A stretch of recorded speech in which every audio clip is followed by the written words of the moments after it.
Il est l'un des écrivains les plus lus à travers le monde. Ken Follett est mon invité exceptionnel sur TV5 Monde, Les Piliers de la Terre, vendu à 23 millions d'exemplaires. Et voici cette trilogie du siècle aux portes de l'éternité, publiée chez Robert Laffont, un nouveau volume. Vous êtes en France donc pour rencontrer vos lecteurs et à travers une tournée mondiale, ils vous aiment, ils sont des millions à vous le dire. Qu'est-ce qui explique le succès, Ken Follett? Je pense toujours des lecteurs. Et mes amis qui sont auteurs, quand ils parlent de leur ouvrage, ou leur travail, ils disent « Moi, j'aime ça, j'écris des scènes comme ça, ça m'intéresse. » Et moi, quand je parle, je dis « Les lecteurs aiment ça, oui. Ils n'aiment pas ça, ça ne les intéresse. » Et mes amis s'étonnent. Oui. Mais vous parlez des lecteurs. Mais c'est à cause de ça que je vends beaucoup plus. Beaucoup de livres oui. À travers le monde. Vous êtes mondial, c'est-à-dire vous parlez une sorte de langage universel. J'essaie d'écrire avec un style très simple. Je dis que mon style, c'est comme une fenêtre. On ne regarde pas la fenêtre, on regarde la scène dehors. Et mon style est très simple et peut-être facile à traduire. Si vous avez un style très décoré, c'est difficile à traduire ces petits trucs, ces petits manies, oui. en français, en Allemagne, en espagnol, etc. Mais si vous écrivez dans une façon très simple, c'est facile à traduire. Vous vous remettez toujours en question à chaque nouveau livre. Pourtant, je lis dans la presse, vous avez touché, semble-t-il, 50 millions de dollars d'avaloir pour écrire votre livre. Pour les trois de la trilogie, 60 millions de dollars entre les 6 pays les plus importants. Oui. Et je dépense ça très vite. Mais ça ne vous empêche pas de jouer, d'être bassiste dans un groupe de blues? Oui, non, ça ne m'empêche pas. Chaque lundi soir, on joue dans un studio à Londres, 4 hommes et une femme, et nous le faisons parce que nous aimons la musique. De temps en temps, peut-être 4-5 fois par an, on joue pour quelques spectateurs que nous aimons, mais c'est la musique que nous aimons. J'allais dire, vos romans, c'est aussi une sorte de musique. C'est une symphonie avec de multiples personnages. Alors là, cette trilogie du siècle aux portes de l'éternité nous amène à travers cette histoire de l'Europe qui va bien au-delà, avec des personnages allemands, polonais, américains, avec des histoires d'amour, avec de la sexualité des personnages, avec des trahisons. Et tout ça, c'est une saga historique, avec finalement du souffle. C'est ça que vous aimez? Oui, et c'est beaucoup plus difficile que jouer le blues.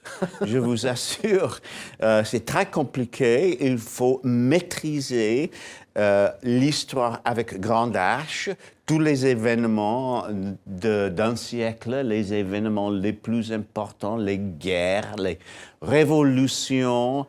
Mais il faut, parce que j'écris des romans, il faut transformer cette histoire grande H en partie des vies des personnages fictifs. Parce que c'est ça que le lecteur aime. Oui. C'est les problèmes des personnes, les problèmes personnels, comme vous avez dit, les amours, les guerres, mais l'homme qui fait la guerre, oui. Il se demande, mais est-ce que moi je suis courageux ou non? Il a peur de n'être pas courageux. C'est les soucis personnels qui engagent en le roman. Il y a derrière cela, j'allais dire, une écriture presque cinématographique. 6 de vos ouvrages ont été adaptés sur grand écran par les plus grands réalisateurs du monde, des séries télévisées également. Quand vous écrivez, vous pensez aux images, vous avez des images dans la tête? Des images, oui, mais je ne pense pas du film ou du série, parce qu'il y a déjà beaucoup à garder dans la tête dans un roman. Je ne peux pas penser aussi qu'est-ce qu'il faut pour un film. Donc, j'essaie d'écrire le roman le plus bon que je peux. Et j'espère qu'après, quelqu'un va le filmer. Est-ce qu'il faut aller dans les cathédrales pour écrire Les Piliers de la Terre? Est-ce qu'il faut aller en Afghanistan pour écrire Le Panchir? Est-ce qu'il faut finalement vivre ce que touchent vos personnages pour pouvoir les écrire?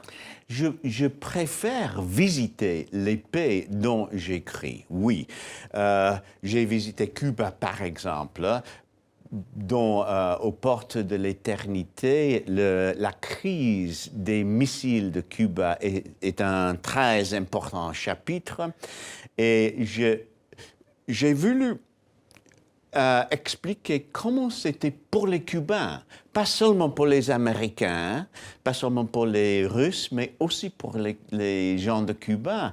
Donc j'ai visité et je préfère ça. Oui. Et des fois, c'est pas possible. Des fois, Afghanistan, non. À l'époque, j'ai écrit un roman, Les Lions du Panchir, et je me suis demandé, est-ce que je visite Afghanistan? Ça va risquer ma vie. Est-ce que je fais ça pour un roman? Non. Non, mais on a l'impression qu'écrire a toujours été un besoin viscéral. Vous avez eu, dès le départ, un besoin viscéral d'écrire. Oui, c'est vrai. Je me lève le matin, je commence de suite à penser de la scène que je vais écrire aujourd'hui, comment je vais le faire, est-ce que c'est quelque chose qui va plaire les lecteurs. Et quand on me demande, on me dit, des fois, on me dit, mais vous avez gagné assez de l'argent, vous pouvez devenir retraité. Et quelle horreur de ne pas écrire. Si je vais à l'enfer, quand je suis morte, si je vais à l'enfer, je serai défendu d'écrire et on va me forcer de jouer au golf toute la journée.